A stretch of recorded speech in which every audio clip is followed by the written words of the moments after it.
Nak ku mimpi, tapi enggan terlena.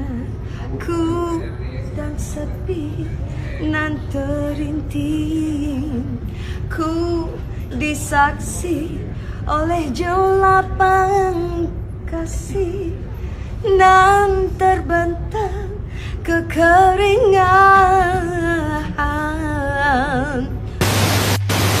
Selama tempoh ni apa yang Kak buat kat dia? Ada je Kak, kalau minta maaf sebab Kak kalau tak ada macam anything apa solid work that can share macam lagu baru ke apa Kak shy away, Kak better apa tu belakang. So lebih kepada macam tu lah, kerana kita malu sebenarnya. Jadi there is a moment that you do other things as well, your private life, things like that lah, macam tu.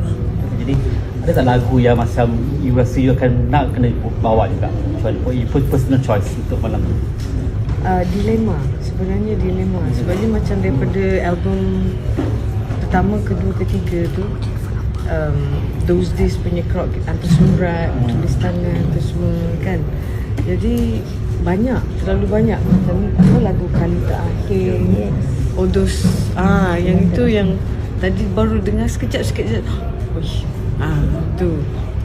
So dia sangat besar for me. So kita nak, let's just